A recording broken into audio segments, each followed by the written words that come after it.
since my last proper video. I'm going to try and make this intro short because I'm not talking about the video. Basically, I do apologise, as usual, but it's not going to be another apology video. Basically, the reasons were because when I moved here, the editor that I had would ruin the quality of the video. I didn't know how to use the editor, and then when I did use the editor and compromised by having a terrible quality in video, I couldn't upload it because it wouldn't convert to the file that I needed to convert it to, even when I used a file converter. So I sort of gave up on the idea for quite a long time, even though I desperately wanted to put some up, and I even had some video plans and some videos ready made from Ashley House that I didn't put up. The reason before that I didn't put them up, I didn't have the motivation. I was always too self-conscious, you know, not wearing makeup, not having the right background behind me, it being a mess, things like that, and I wouldn't put up a video. It didn't feel professional enough, it didn't feel good enough, and I thought it would be rubbish. So this is an unedited video with me looking a little bit rubbish with a slightly messy room behind me. There'll be a cat jumping around and making noise, and him jumping around and making noise, and I'm not going to be able to edit any of it out, and I might ramble too long and make no sense because I can't edit it out. I haven't written a proper video plan for that reason really, because usually I have to pause and read through it, and so normally where I'd be able to get my words out quite concisely, I can't so easily. I still talk in quite a concise manner, but I'll go off on a tangent. When it's written down for me in general, I've planned it so carefully and I've gone through and deleted anything I thought didn't need. Now I'm thinking this part isn't really needed. I won't necessarily go on a tangent and ramble about it, and I would be able to edit it out. So I'm sorry. I'm hoping to put up a couple of videos that are just quick of me just chatting about things that just every now and then they come into my head, and I really want to make videos about them because they're in my head and I find ways of wording things and I think, oh, I wish I could say this to someone, and then I'm too scared to put the camera on. So this is me putting the camera on. And what occurred to me earlier was how to love yourself. Basically, I've never really understood that saying. I've never really said it to anyone, like, you need to love yourself. I say you need to treat yourself better, you need to do this, you need to do that, you need to be kind to yourself, you need to put yourself first, etc. But I've never said you need to love yourself because I myself didn't really understand the saying. And then I heard someone in a video, not a mental health guru, but just a YouTube video anyway, saying that they loved themselves, and bless me.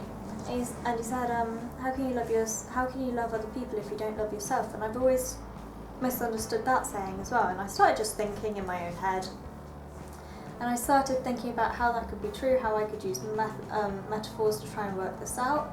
And I realised the unspoken thing that puts people off of trying to love themselves, that actually we always tell you that's not what it means, but people very rarely remember to say what it does mean to love yourself. And basically, in my head, what loving yourself is not is thinking that you can never make mistakes, believing that you're never wrong, similar but different, never feeling any guilt or regret or getting angry at yourself or feeling negative emotions towards yourself at all. It isn't believing that no one could ever reach your standard because you're at a higher standard than everyone else. Basically, it doesn't mean being big-headed. It doesn't mean being absolutely idolizing yourself and obsessed with yourself and being completely selfish, etc. What I want you to do is sort of think of someone that you love. Think of someone who you don't idolize or you're not obsessed with, you know, not even someone you strive to be, but someone that you love. And in general, you have to think, how do you treat this person, or how do you hope to treat this person that you love? For one, you want to be understanding of them. You want to understand the reasons why they do things, whether they're good or bad, and I suppose you either want to listen to them to understand them or help them to understand themselves. And you may not even realise you're doing this, but we often do it in everyday conversation. We'll say, maybe you're doing this because of this. You need to listen to their needs. You know, if your friend says they need to go to the loo, or whoever you love, they need to go to the loo, then you make arrangements so that they can go to the loo. You don't just hold them off because it's easier for you. Along with that, you always give them time. You know, you aren't selfish. You don't say, no, I'm going to do this, so we don't have time to do your thing. You know, if they want time because they're struggling, if they need time because they need to get a breath of fresh air, if they need time to make a phone call that's important, if they have priorities, you need to give them that time to have those priorities. And we don't even think about that. We don't even think about that. If they say, oh, I can't see you, I have an appointment on that day, we don't even say, we don't have a problem with that. That is their priority, and we say, okay, well, how can we work around it? Or, oh, that's a shame, I guess I can't see you then. We don't even think about it. You know, we give them their time to do their thing, and we don't even think about it. It's so automatic. Along with that, just considering their feelings in general is almost automatic for us. We have to think, okay, well, I'm going to try and use a pet as an example now. I want to go out all day, but my cat will be home alone. And she'll be very lonely and scared and cry a lot. So I'll think, okay, well, what can I do to consider that? Put something in place so that she will be okay. The same with a friend, the same with a family member. If you want to go somewhere and you know that they might be, if you want to go rock climbing and they might be frightened of heights, then you know you should probably consider their feelings and maybe not take them rock climbing and see if there's something you both want to do instead. If there's something they don't want to do, you don't push them and push them and push them to do it anyway, because it would make you happier. And most of all, I think you try to comfort them. You recognise when they're sad, you recognise when they're lonely, when they're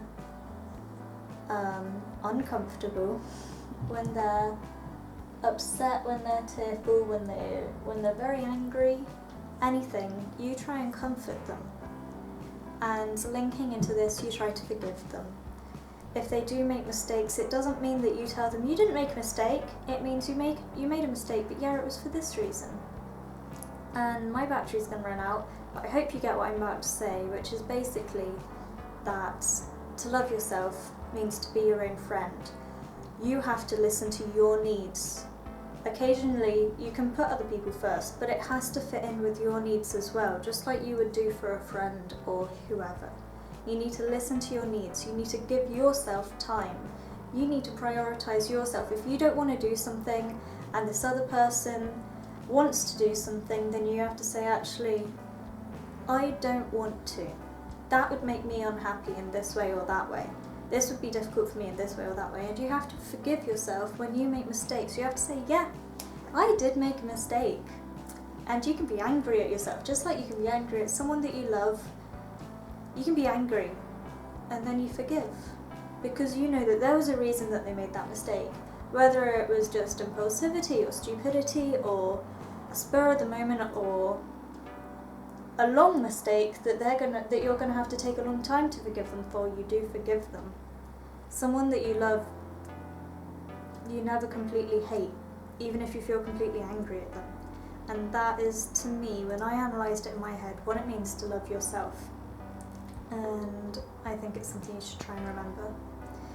I'm going to try and say this quickly, sorry if it cuts off. If not, I just want to say very quickly, stay strong, keep going, and I am always thinking of you all, and I always check Tumblr messages even if I can't answer. I always check comments even if I never reply. I always read everything that you guys send me. Nothing will ever not get through. I just might find it hard to answer. Then you might have to send me a couple of messages. Okay, so if you like this video, please subscribe. You'll probably see more about mental health stuff and things like that. I was thinking about doing a Q&A video So feel free to ask some questions below for me to answer in that. I'll try my best. I may not get through all of them, but I might try and give you the reasons as to the ones that I didn't answer and why I didn't. And yeah, please comment. I like comments more than anything else. Comments are wonderful because I like hearing what you guys have to say. Give me a thumbs up if you think that this video was okay, and if not, then either a thumbs down or just leave it, because you're not obligated to do anything. I really don't mind.